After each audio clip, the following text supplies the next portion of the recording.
Welcome the Unfiltered Circle to yet another episode with the Unfiltered by Delavie. If you're new here, welcome. This is a community space where we discuss everything unfiltered, just life raw as it is. Those topics that you feel are quite taboo and the society deemed not respectable to talk about, we talk about them here. We inform, we educate, and aim to create awareness around every controversial topic that you might know out there. So if this is something that you might be interested in, please stick around. And today we're talking about one of the most sensitive topics in the society right now, and that is weight.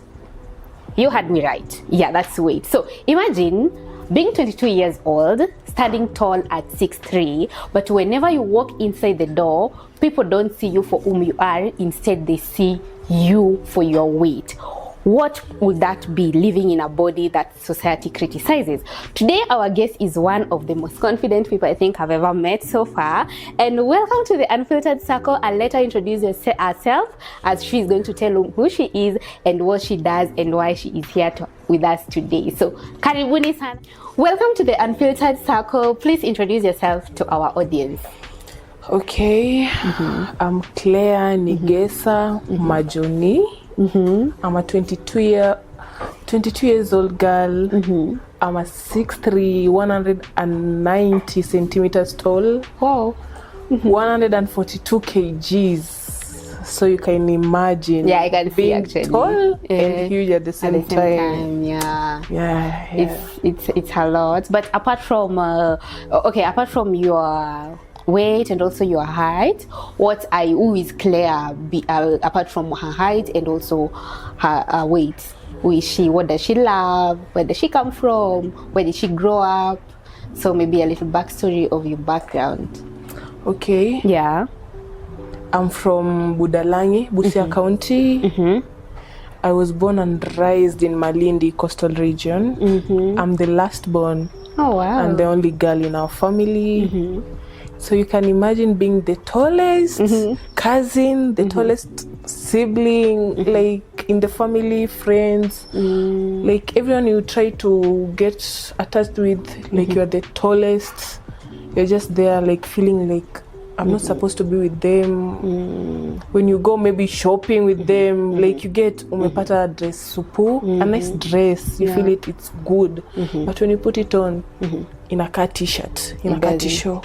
So I could fit, it doesn't fit you the way you feel like you want it to fit you.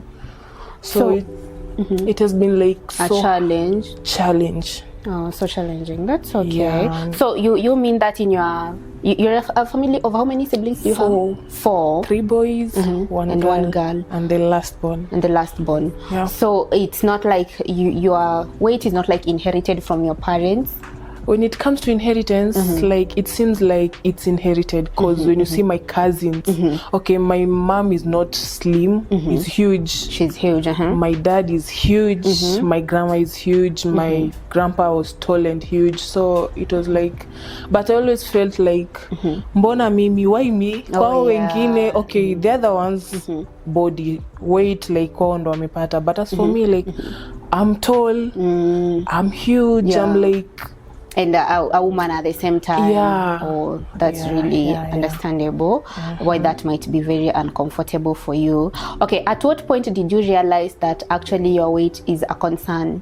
Like it's not like normal for you? At what point in life did you? In fact, I didn't even feel like it's not normal. Because me, I've started weighing 80 kgs when I was in class 7. Oh. Like I was huge and tall, taller than everybody in the class. Though, when you see my face, they'll tell like she's young. A kid. Yeah, she's young. Alafu I'm having that kind of a mom. Like she never like, unajua ile primary, you go fit some clothes for school. So my mom, akuwa na ile like fitting clothes. Atasema like the tailor atengeze somehow a bigger cloth. Oh. So when you wear that, alafu kuna kwanganezi kanisa za lejo, the ones they wear some scarves. So when you wear that going to school, obviously you know what will happen. Yeah, you look different also from the other different people. Than like how they'll call you in class. Simple mistake, they'll use that against you, like your body.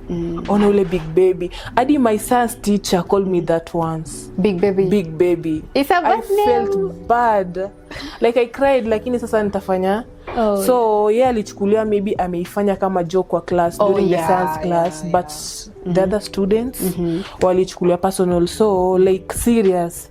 Nikifanya kitu kidogo, big baby. Hata wakiambiwa go call Claire for me, they won't say that when they come in class. Big baby, you're being called. You'll feel like ouch. Lunch times, unajua like lunch times you have to go home eat. Hiyo ndio shule ilikuwa nasoma, like you have to go home eat. So on your way back home, adi pedestrians, when they see you like walking back home, they'll be like, hey, na huyu mama bado anaendanga shule, like he's big. So I feel that na they talk, I hear, si kwati like they're not hiding it from you. Alafu you're having a friend. I used to have a friend. Alikuwa mdogo, small. So when I walk with her, you'll hear some people saying, na yule mama anatembea na mtoto wake kwani wanasoma shule moja. Like you just feel bad about it. Utafanya. When you go tell your mom, she's like, lakini si wewe ni wewe, utafanya? That's you. What will you do? You actually didn't feel like also the people around you, including the parents, didn't support you as much as you love to be supported, growing and being like very different from the people around you. Yeah. How does that make you feel? It felt like, okay, I felt good when my mom told me that, but pia, you know a mama. Yeah. Ukimkosea, like, pia atatumia hiyo ili ndo anajua that's the weakest point to have. Akitumia hiyo you'll feel bad, like you calm down. Akitumia hizo zingine anaona ni kama huyu mtoto asikii. So pia kuna wakati when nilikuwa nikimkosea, ata use that against me. You are still a kid. Unawe hiyo yote. You're just eating. Na si ati I'm eating. Yeah, I'm eating. I love eating. So Claire, speaking about the experience you've had, especially living in a body that is different or different from others, which are some of the most memorable, harsh experience you think you've ever received or that stands out for you? The one that you remember the most, or the one that comes at the top of your mind, the harshest one, or a situation or harsh situation you've ever faced that really sticks out for you? Being called names. Being called names? Yeah, like have been called names. Kwanza in high school. Yo, that's the worst experience I can explain when I'm in high school. Okay, me being in high school, it reached a point where I wished to drop out of school, by the way. Now when I tell my mom, my mom will be like, kwani unaenda kusomea mwili ama it's you? I'm like, what I'm passing through from the dormitory, class, izo outings, izo funky when you go for some things out there, like how they say about you, ama how they call you, like you feel bad. Alafu, like me starting knowing men, you know, I started when I was in Form 3. So you feel that kanini, wanaenda nje, I want to go with them. When you go there, ukiingia kwa hall, like, shule zote zimekuja, wamekuwa wote wameingizwa kwa hall, but when you step in ama when you get out of the bus, like all eyes on you. Are on you. Like, hey, na yule. You feel like na yule. Umetoka like you've asked your friend, do you look good? Like, clearly you look good. But ukifika kule you feel like, honey, did she lie? Did she lie like I'm looking good? Like, mbona wanani... Yeah, you feel very intimidated. Yeah. Alafu the worst of being like in an adolescent way, you feel like having a boyfriend, then everybody is tall. Like everybody is shorter. Yani, most men, you are actually taller than most men. Yeah, all the boys. Yeah. You're in Form 2. Like mtu wako Form 4 from other boys schools wamekuja hapo, but you are even taller than them. So they feel intimidated. Yeah, they feel like approach you like this girl. Alafu you feel like you're having a crush on a boy there. You can't approach him. Like, okay, when you want to get close to him, then you hear what like he's telling other boys, like, hey, me can be with such a girl. Ona venye ni mrefu. How comes my girlfriend to be that tall? Even not being tall. Ona mwili. I'm like, how? So like Kwani, how do I look? Like you feel bad. You get back to school, for mwanzo wakiingia hivi, they see you. And talking about dating, okay, have you ever dated in the past? I can't say I've ever dated. I've been in a situationship. You've ever been in a situationship? Because dating, like I've never experienced like dating, being loved, like this is my girlfriend. First of all, I've never been introduced. Introduced? You mean being introduced to who? Like, ushipata ile, she's my girlfriend. Yeah, oh yeah. Hey! To even friends or your family. You think, okay, I get deep in love. I feel like he loves me. You tell your friends like, unaona nani is my boyfriend, but him, hata mpate na beshte zake like anezadi hata kuruka. My girlfriend? Oh. Which girlfriend? Like I'm like... So that was like a one-person experience, or you've experienced it with every other twice? So far I've dated two like, people. Okay, situationship, two of them. Yeah. Okay, how did the first one end? Okay. Or how did it start and how did it go? Maybe what the was first the experience one, like? The first one, my mom warned me about it. The first one, my mom warned me like, unasema unapenda kijana lakini no, it's not nice. So I felt like my mom never liked me. Hadi it reached a point my brother like alinichapa simply because I'm in love. So by then, when I was in high school, I was in Form 4 then. When I was in high school, I lived with my grandma and my mom. So to shift, my grandma was sick, so my mom had to go with me. So since I'm the last born, niacha na my dad Malindi, so I went with him Ukobara. So I lived with him kwa hiyo secondary nini yote. The high school. Yeah, so my mom used to warn me like, this boy may Simone like is good with you. Me, I'm like, Mom, you don't love me. And I'm like, oh, I don't love you. Sawa.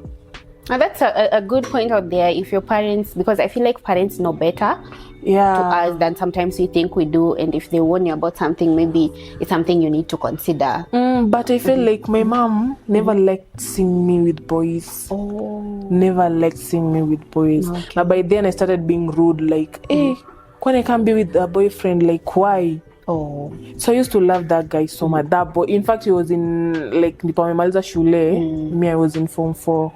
So my mom alikuja aka travel akaniacha na my grandma. I went to that boy's place. Nikasahau kama niko na kwetu. Shaipata ile you've not like done anything like bado mnaongea, you feel good like, oh, kumbe being with a boyfriend feels this way. Feels like this. Like it's getting late.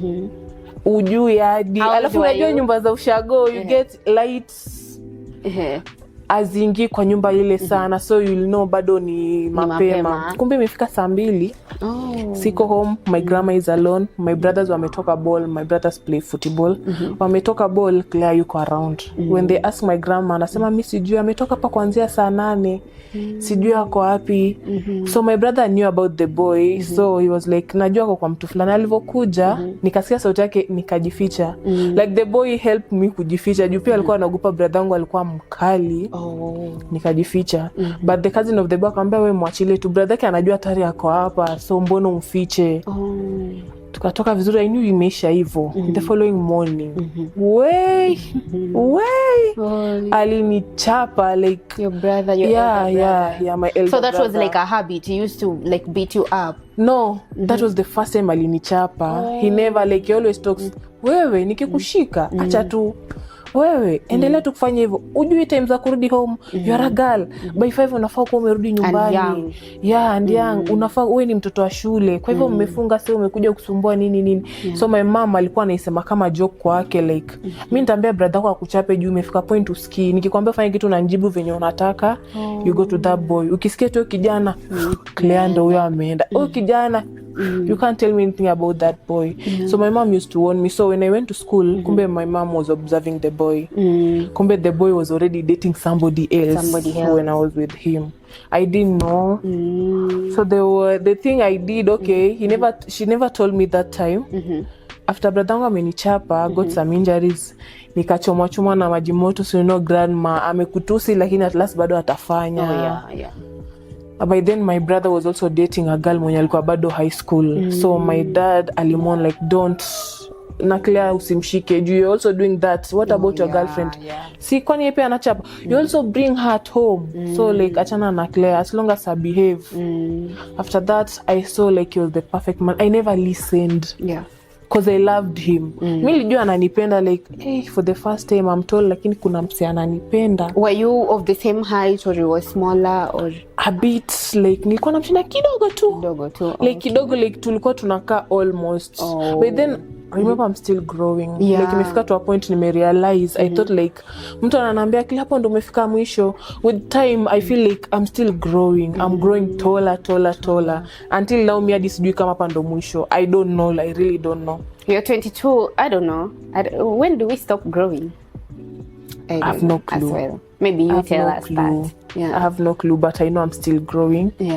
Na sijui imefika to a point it's rare a 6'3" girl finding a man alafu like being with a man mwenye anakupenda for who you are. For whom you are and like it's kind of hard. So what after you realize now that he was dating another girl, now you decide to break up with him? No. I stayed. You stayed because I loved him. Hadi akaimpregnate another girl. I was like, see atakuwa wetu. Mimi napenda pia mtoto wako wa kwanza. My mom told me you are stupid. I'm like, sasa ni bahati mbaya, I was in school maybe vitu kama hizo, that's why it happened. Akazalisha to the same girl mtoto wa pili. Ikafika point kasema you are with him. Ikafika point I'm like no, but alikuwa ananishow like mimi nimezaa naye lakini mimi bado nakupenda. So you know I'm stupid, he's my first boyfriend, I know nothing. It's just him and him. Kazalisha mtoto wa kwanza wa pili. I'm like ikafika point this is not it. Seems like they were in a whole full-blown relationship or he actually married them. He was like my mom ndo ananiforce cause memzalisha ananiforce nikae na naambia kwani si you are a man, so you decide is it me or her. I think so I love him. I'm like sawa. Lakini after mtoto wa pili ilifika point kasema it can't happen, so I travel back to Malindi nikachana na uko bara. So coming in Malindi nikakaka, then I got another boyfriend. Kajua maybe this like nilikuwa najua ananipenda but kumbe pia was he also like of the same height, bigger or smaller? I tried this mwenye alikuwa slightly mdogo, alikuwa mfupi but I felt like alikuwa ananipenda but kumbe pia no. So let me ask you, do you, when you now choose to date someone or to get into a relationship with someone, do you date them because you feel like they accept you, or you date them because you feel like this is my choice, this is someone that I like? You actually choose. Hapo ilipofika, I wasn't like namdate juu like you want him? You were just because you feel like he has shown interest in you. Cause sasa nobody loves me. Of course, men, they can make friends with you, but obviously you know what they want. Like, ni mrefu kwani ako aje? Can I try like they just want to know what's really so me I feel like I'm loved, kumbe hapana. Na men know to deceive, like they can also do everything for you. Like I want sawa, but once it happens. So because usually I also feel like being that you choose, being that maybe that might be problematic or not, but maybe you might tell me, from where did you pick the habit of maybe just going in with someone because you feel like they know you, they accept you, not because you actually want them? Or you feel like maybe because the society sees you as given way now, you can just now make maybe decision, if this one shows interest in me, maybe let's pick it and move. I was desperate. It was desperation. And how did it end? Bad, but he knew I'm not a violent girl. Like I hate fighting, I hate quarreling, like fighting nazi. I got her with a girl, I left. Like, oh really? Another one now being cheated on twice. Huyu sasa nilimpata. Acha huyu nilisikia, then nikaona. Awa niliwapata kwa nyumba. Like he told me he was busy. He was not around. I was so understanding. Niko busy. See, I'll call you when I get back. Kambia sa, I had a spare key to the house. Like alinipea. So alivonipea key, nika feel like, si ananipenda. Mbona nisimpende? Like, let me try. I didn't know. So alivoniambia hivyo nikasema kuna 1 2 3, let me go to the house. At least ni chill juu pia nilikuwa nimekosana na kazi yangu kwa nyumba, so I didn't want to stay there. Juu akini peace, like I'm a short tempered girl, but I always avoid reacting. I rather move. I rather move away. So nikatoka going to the house. I didn't know. The worst thing, it was my friend. Yeah. So you caught him sleeping with your friend? Yeah. Lakini I didn't react. I was like, oh, so. How close are you with the friend? Very close. Like, and the friend also knew that you were dating? Ndo ilifika point nikasema I can't just tell everybody about my relationship. Like, oh, he loves me so much, he's good, he does this and this. Like that girl knew everything about the guy. How we met, how it happened. Like shepata si mademu kwa very open to our girlfriends. Like unamwambia tu like, do you know that this man did this man does this and this. So I was like, so it's you. Mbia sawa. I'm like, sorry nilikuja bila kupiga. I just felt like nilitaka kuja kuchill. But since it may happen, it's okay. I left. Can you imagine he never called? Ndo ujue like, so unajua kuna mwingine atakupigia like, I'm sorry nini. He never called. It was too shameful. Yeah, I felt bad. And the girl, did she ever reach back? Yeah, she came home. She was like, sorry. I'm like, and first that was the reason why I used to like have long hair. I had to shave. Like ushepata ile acha tu kitu initoke, acha nikuwe na hasira juu ya kitu chengine, but not that one. So I went ahead, I shaved my hair. I'm like, acha tu nikae hivi. Like she comes home, Claire, see we go. I love, like, I'm an introvert by the way. Mi ni mtu wa ndani kwa ndani. So cha kwanza, before he cheated, he knew mimi si reso wa kutoka nje, like hata sijui clubbing nini. It's rare. Na the person mwenye aliintroduce kwa clubbing is that friend of mine. Na I was introduced to that friend through my cousin boyfriend yake, huyo ni dem yake. So I also knew the boyfriend of that girl. Oh, so she was also cheating on her boyfriend. Yeah. Na siezi mwambia ati, oh, I'm going to tell your boyfriend you're cheating. No, I kept quiet. The thing is, me, I'm friends with you. No matter what, I'll never expose you.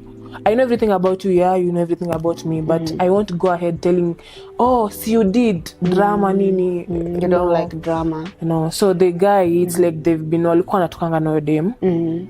But I never knew. Alikuwa ananiambia klasi tutoke. I feel like natoka mbona. Hata dress like mimi. Hapana, namdanganya like I don't feel good when natoka. Kumbe alikuwa anatafuta like natoka mastoki, then they go out with the guy. Oh yeah. I didn't know anything. Maybe it's something that maybe has been happening for some time. Yeah, like haikai ni first time. Hata when she said that it's my first time, like I just told sijui I was high nini. Hii miadarati like you have to smoke nini. I was like, no. Yeah. That's a no. Now we can't be. It's like, mbona, why did you do that? I'm so like, sorry about that. That must have been a harsh experience to go through, especially. How did you get over it? How did you get past that? Are you still in communication with either of them? No. None of them. And I love assuming. My mom told me how to assume things. Mtu anaweza kutukana unamwangalia tu like wanasema ukishindana na mjinga unakuwa mjinga. Wewe pia ni mjinga kama yeye. So my mom taught me how to assume things. Assume it never happened. Assume you never saw him. Assume you never saw that girl.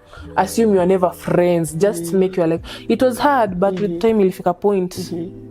Na it's like hiyo kitu ndio inanikula. I love assuming things. Like sawa, but I'll assume. I'll cry. I love crying, of course. Mimi nakulia. I love, sijui ana feel aje. Like when I cry, I feel like niko, you release everything. I just cry.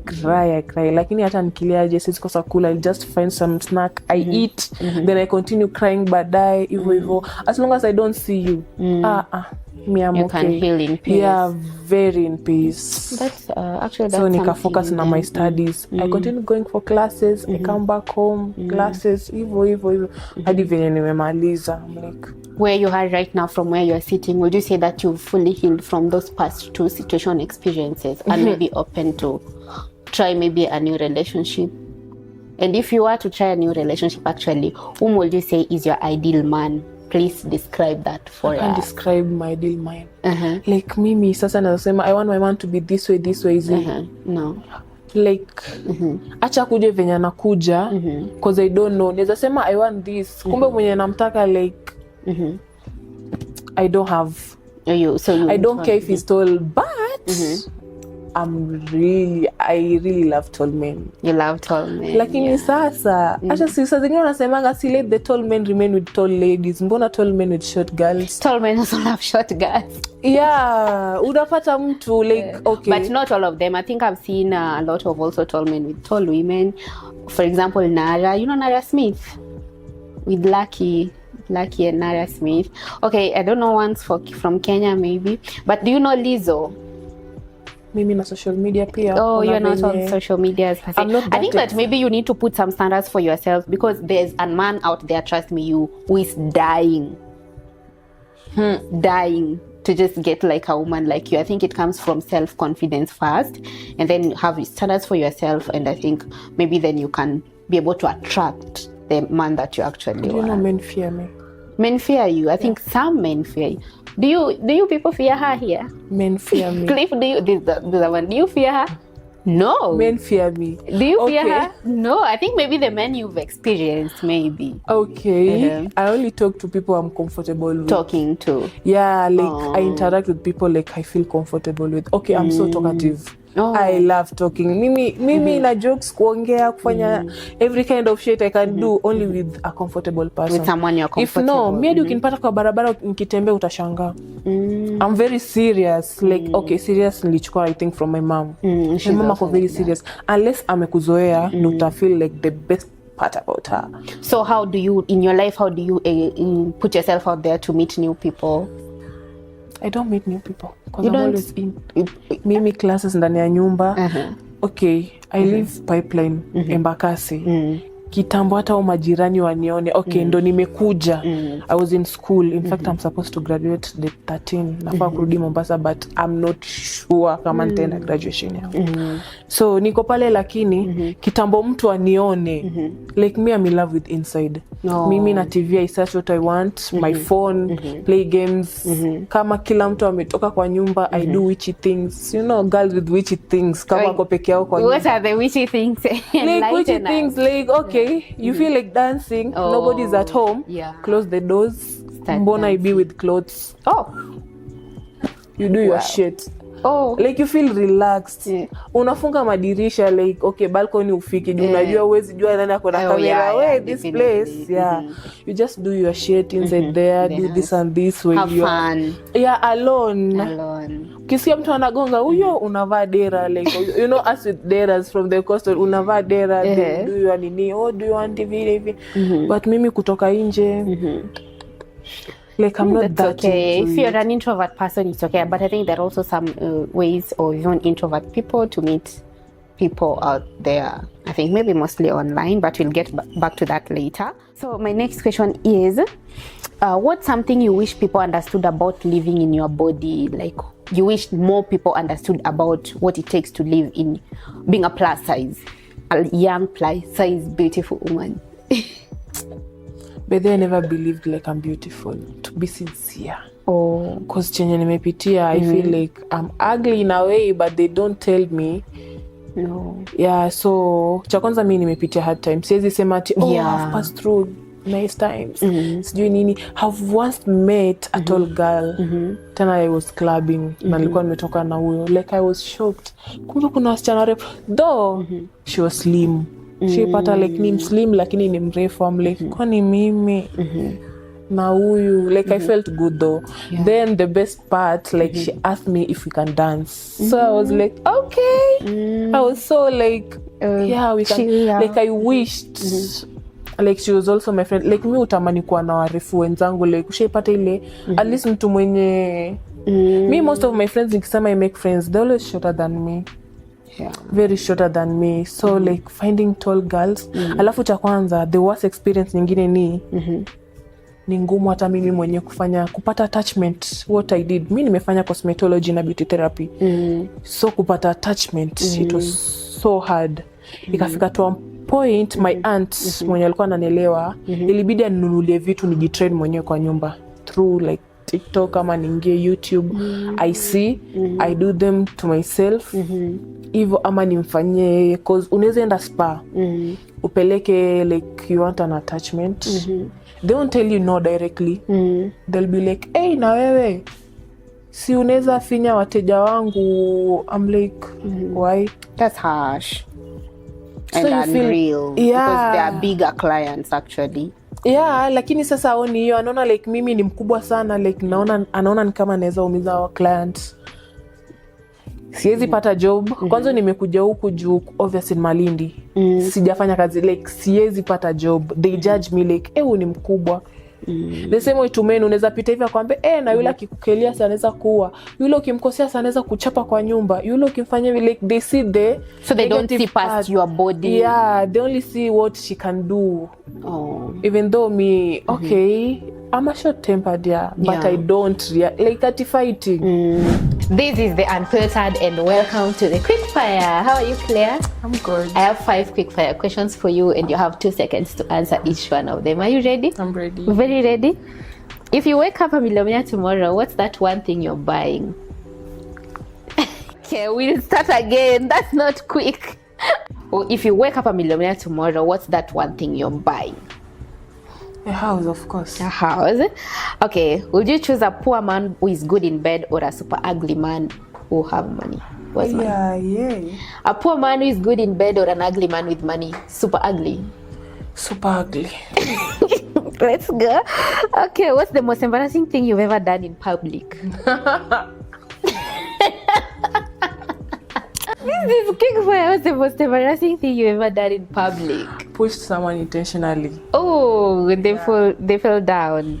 Okay, if you could swap lives with someone for 24 hours, who would it be? Vera Siddiqa.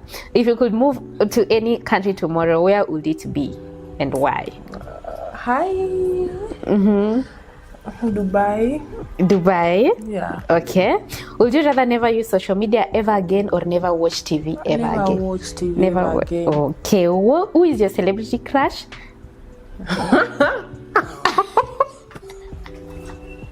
Quick. Okay.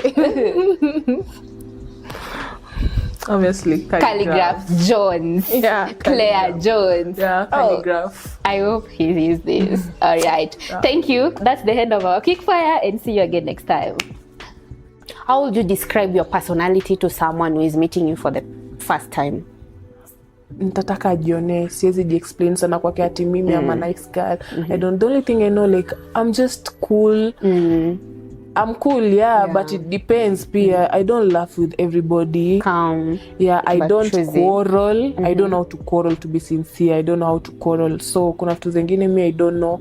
Like hata like I like ajione, like see me, learn me, unijue vizuri, then nianze ku-explain ati me I'm good, I'm nice. No. Okay, would you say you're a bubbly personality or a calm, soft? I'm calm, You're but soft. Not very soft. All right. From your experience, I think you've had a lot of negative experience growing up and even now, and they've really touched on your self-esteem and also self-confidence. Before we even get into the next point, my last question under the emotional impact that your weight has had on you, what has been your lowest point so far in life since you discovered that you were different from people? What's that one experience that has been your lowest of them all? I love a cloth, but I can't wear it. Okay. Because I feel like I'm badly shaped sometimes. Unapata mtu amevaa nguo. Okay, sawa, my weight. Kuna watu pia wana weigh kama mimi, but they're short, so they look a bit pia different from me. Mtu anakuambia, lakini wewe uko vizuri. Utapata mtu anakuambia, lakini Claire uko vizuri. Like you are tall and huge, so uko sawa. Lakini wana mtu mwenye ni mfupi alafu ako na hiyo 142 kgs. Venye anakaa, I'm like, yeah. I feel a bit comforted. Lakini bado I'm like, because you love to wear the clothes that maybe you see others fitting. See clothes peke yake, hadi shoes. And I think there's a call out to the fashion industry, beauty industry, especially fashion, to be more inclusive of plus size women actually. I've even tried to apply to be a model, maybe like to advertise clothes as a plus size. Like me idea, I've always wished at least ningekuwa na uwezo like I could make like nguo za plus size na tall girls. Ushepata? Yeah, actually, it's rare. You know Murugi Munyi? Shout out to Murugi Munyi.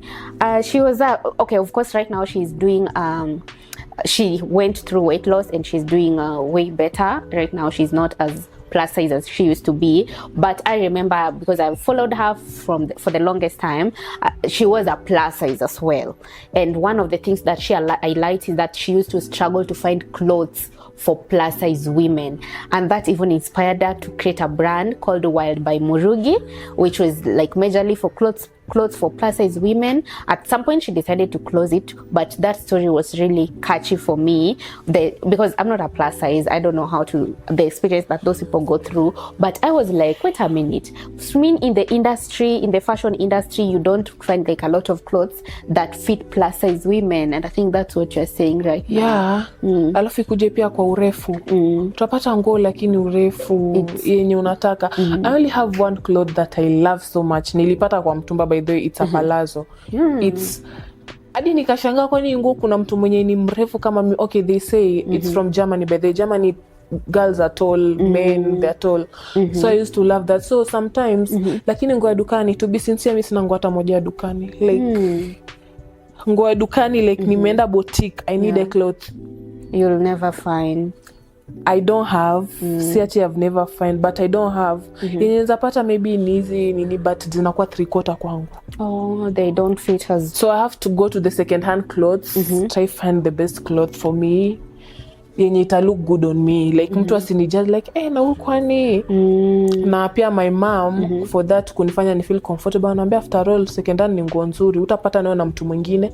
Ukiingia pale utapata nani amevaa, like you'll be alone na unique. So my mom used pia alikuwa anajaribu kuniambia like you're just good the way you are. The way you are. Yeah. Well, that's good. That's good of her actually, especially boosting your confidence and affirming you that you're just good the way you are. Alafu when it comes to shoes, to be honest, miss Deva kiatu ya msichana. My dad made me, ananitengezeanga viatu. Anatengezea mwenyewe. Ushaipata zile viatu za coastal tunatumia the leather nini, viatu za leather. Hizo sandals. So I just tell him like nataka, nimependa design flani, dad. Ana find a way, ananitengezea. Cause mi navaa 43.5 or 44 kiatu. So siwezi vaa heels, siwezi vaa sandals tu, bora ni sandals, I just don't wear. Bora ni girlish, unless wanitengezee. Yeah, so being a plus size upati nguo ya kutosha. Viatu za kutosha. You admire them lakini uwezi. Alafu unajaribu kuapply kazi like, najua kuna watu wako hivyo, at least basi hata ni model, they see. So that I can be a representation. I can present them like they feel comfortable in. In fact, juzi ndo nimefika point I feel like I'm comfortable, like at least natembea. For the first time nilifika town, na nilivyoingia tu hivi town, all eyes were on me. They were like, hey, na msichana American height, he's huge, ako sawa. Sasa wakisema hivyo I feel good ndio, but nasema ama wanani criticize, ama they're just saying I don't think they are criticizing you. I've always tried to be nice, by the way, to look good. I've always tried to look good, like nisikae venye wao wanataka nikae. Like I just want to be the way I am. That's really commendable. Okay, apart from that, how do you cope with all the negativity that you receive? Especially when people comment negatively on your size and on your height. Do you have a regime that maybe you do to help you cope, or someone who is of your size out there who is also going through the same, a plus size woman out there, maybe younger than you, maybe older than you? What would you tell them? What helps you cope? Same thing, assume things. Just assume. Wait, imagine chenye amekwambia it's a positive thing. Atiyo ni brefu. Mi hadi kuingia tu super peke yake tu hivi. Have you ever thought of losing weight? Mbaya sana. How has that been for you? Like I've tried me, okay, nilijaribu ku lose weight, ikaendana na mimi like the way I wanted, but sijui venye nilikuwa na trend ndo vibaya, ama sijui kwa hata ni lose weight, sijui kwa lower than 120 kgs. I have big bones. So like hata nijaribu. Sasa kama class 7 niko 80 kgs, by form 4 nimefikisha 110 kgs. Form 4 nilipotoka nje sasa ndo nikaanza kuongeza weight. They always tell me like try and reduce. I try my best. Hadi imefika point like I try fasting, ati skule. yeah, but I make any difference. Paka mtu anakuambia we una cheat, but I don't cheat, like I don't. You sijui lemon tea, mi nimekunywa hizi sijui ma detoxifier, have used money on them, like trying to see.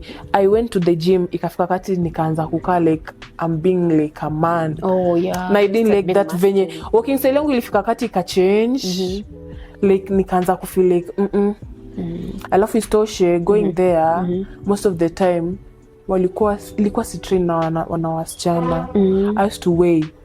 Kafika point I loved weighing, like mimi aerobics, I just weigh. You like weights? I like weights. Like I weigh, get sometimes dance with my friends, like dancing, weighing. I love acting too.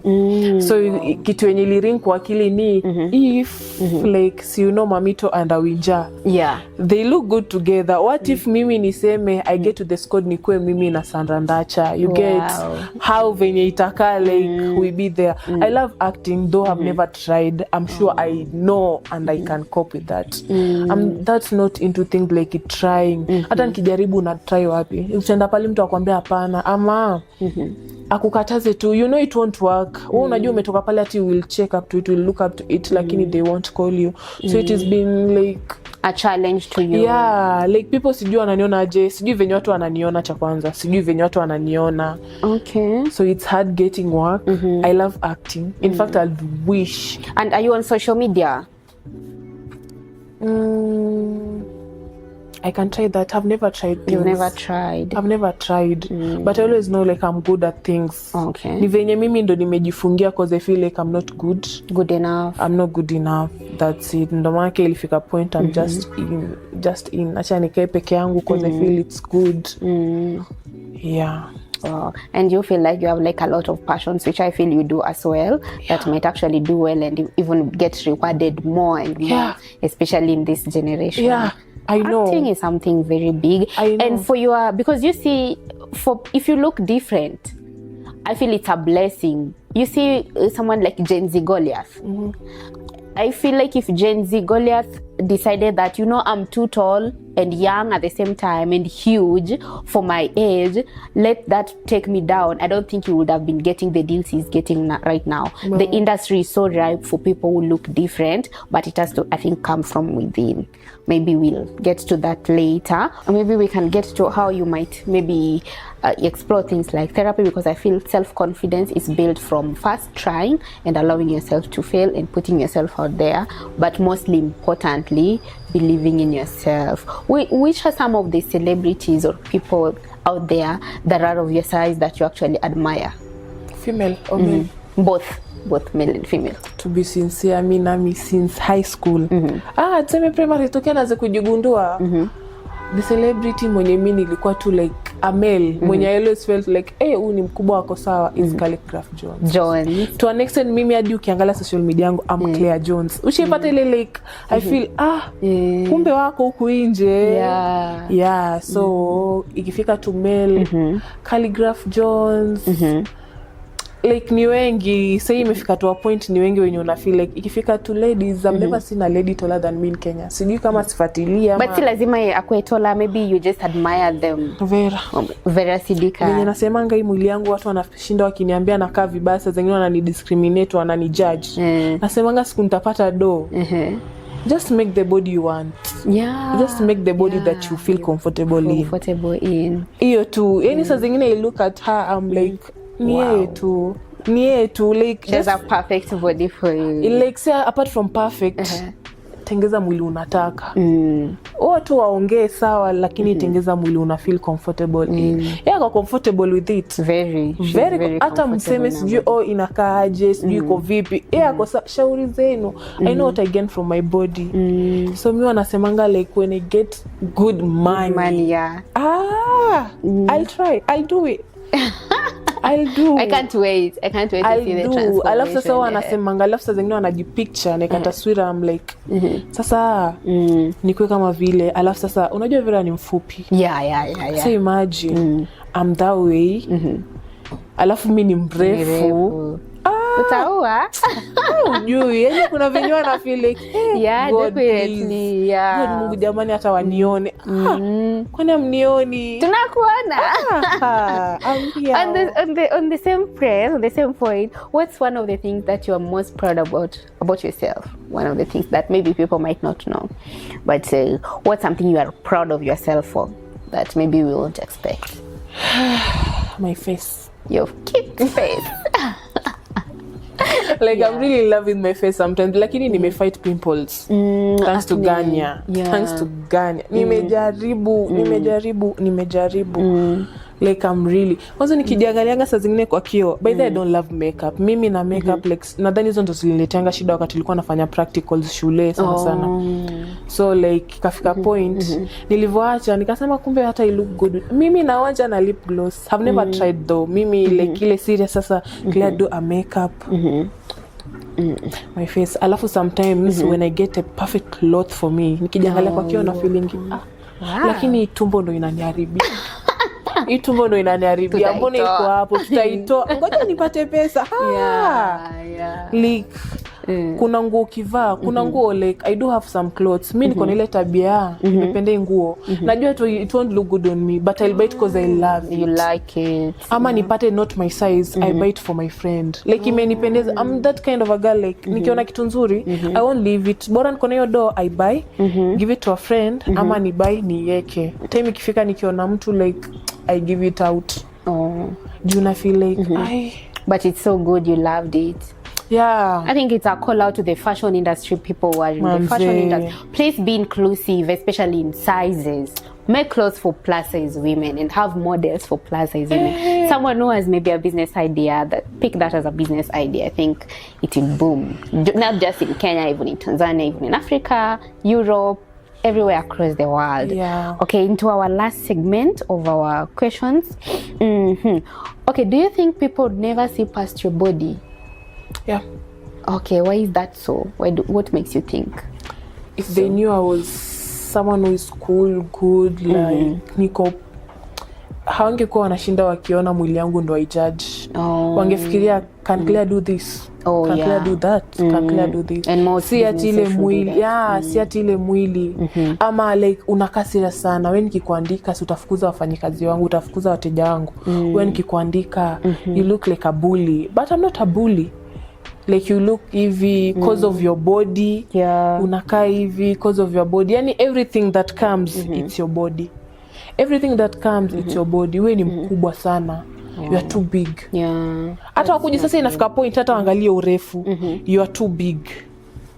That's just it. It ends there. The opportunity is gone. Imefika to a point me I don't go to a salon kushukwa. Because viti, clear viti. Sasa zingine nafika nitaka kwa kiti for less than 2 minutes. Nitaanza kufeel like naumia, zinanibana. Viti. Viti tudogo hata kwa matatu. Unaongea nini kukuja tu huku tu peke yake kama si driver seat ile kule mbele na driver.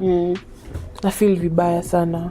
Juu inabidi sasa nisikae kwa dirisha. Nikikaa kwa dirisha mwenye ataka kando yangu atafeel, na feel ni kama nitakuwa pia nimemba. Inabidi yeye ndo aende kwa dirisha. Mimi nikae obvious sasa almost half of my body ama 3/4 of my body ndio itakuwa kwa kiti, nyingine itakuwa sasa in case gari inaenda hivi.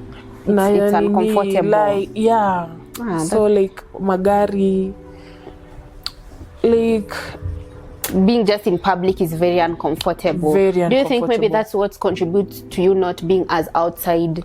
An outside girly? Exactly, kuangaliwa. So ikifika kwa public vehicles, hakuna yenye naweza sema I'm comfortable in. Si nganya, si hizi embas zenye zinakuja hivi zile magari, si hadi nduthi.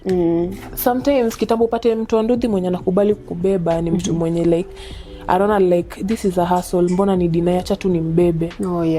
Cause kuna venye mwingine atakwambia utanimalizia shocks kwa pikipiki yangu. Shepata ile anaona wewe tukienda place kuna bumps mingi ama like iko sama not nini, utaniharibia bike. Na that your money won't make my bike. It's too ni kidogo sana. So unafika sasa anatoka, you just walk around. Saa zingine una feel sasa mausiku hivi venye watu sasa wako busy sana huko, let me just walk katikati tu juu. Inafika wakati mtu ako busy hata akuangalii wewe, so I get that time nishuke chini nitembee kidogo kwa hizo flyover nirudi kwa nyumba hivyo.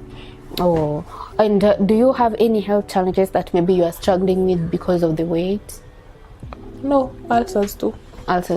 Peke yake. Sina pressure, sina sukari, sijui, I don't have. And I see you carry your weight well, by the way. Yeah. It's very, you're My very dad flexible. Is huge. My dad is huge, is 70 something years old, almost 80s. Lakini pia hana sukari. Thanks be to God, like endelee kumlinda, hana sukari, hana nini. At least with him he understands like what it takes to. Anajua. Pia anajua. That's so commendable of him, actually. Yeah. That's very okay. Speaking to the society out there, or the people, because the people who treat you the same way, they're our friends, the people we meet on the street, they're the people who are watching these. What would you tell them? How would you want them to be? How would you want them to treat you? What should they do to make your life easier? And not just you, you're just a representation of a community that you stand for. There are a lot of other people out there who are like you, young, tall, very tall and huge. What will you tell them so that they can treat us or treat you better, or how can they make life easier for you? The thing is they wasikuwe introvert kama mimi. Like they try waonekane, wajulikane, watu wawazoe. Shepati ile unakanda ndio maana watu wakuzoe. So alafu just feel comfortable. Feel very comfortable with yourself no matter what. Just feel comfortable, vaa kitu unataka. Mimi, as for me, imekuwa challenge because na feel siko poa, lakini I think imefika to a point, just open up. Be talk you. To someone. Yeah, that is for the people similar. Yeah, be you, like just be you. If you feel like maybe your weight is different or you look different in a way in the society and the society sees you differently, please hear what she's saying. Be you, be comfortable, put yourself out there.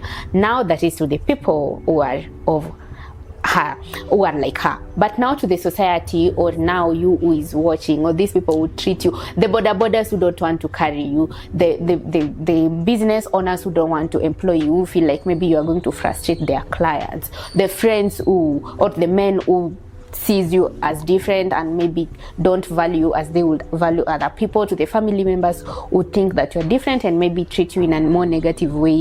What would you tell them? How would you want them to treat you better, or what should they do as a society, and also maybe to create a good support system for your life to be easier and for your community? Okay. For that, I think wanafaa kutu treat the same. These people should treat us the same.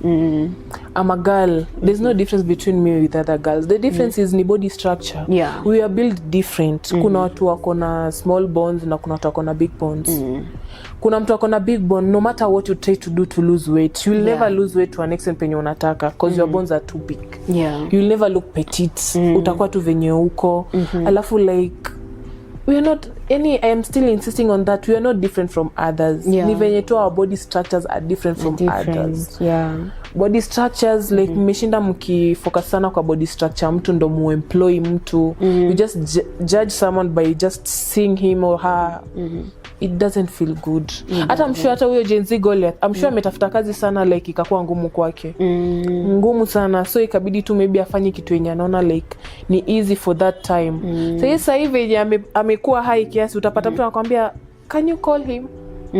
By then obviously alikuwa anaonekana, mtu atamwambia kuja uingie kwa video yangu, nataka uonekane. Hapana, kuja unisaidie kunini hii gari, na he was there.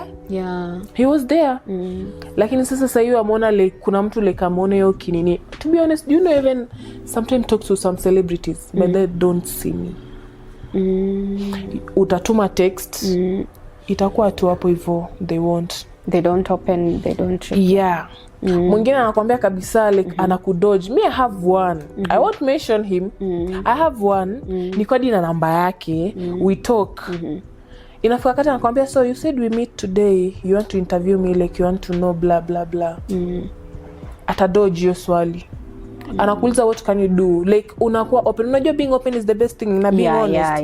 Like mimi unasema tu mimi siko sure naweza fanya like najua naweza fanya kitu fulani only if you can monitor me and tell me do this and this, since siko exposed sijui but passion yangu iko hapo, nataka kujua kufanya. Try me, ukiona sifanyi vizuri na useme no, you lied about this, you can't do it. Maybe try this. Anaona like utampeleka loss, like wewe sasa utamsaidia na nini, ngoja kwanza watu waione ikue like famous ndo nitakuchukua. Mbona usifanye tu kitu yako from down? Unaona like Ogobina penye alipata demo Facebook, unaona like take her, wewe mwenyewe ndo utanini. That's so you feel like they should not judge before they should actually give a chance. Please give chances out there and make them, because I know I can do a lot. I know I can do. Try me, Claire, can you do this? I know people will reach you try out. Do this. Alafu the worst thing, do you know after posting some of my stuff, my TikTok ilienda, sijui penye ilienda. Sijui penye ilienda, like nimerudi nil, sijui penye ilienda by the way. It was act or something kama hiyo, like ilirudi tena nil kabisa. I had to open another account of me, Claire Jones, same tu na ile, lakini sasa hii kuna venye you'll know.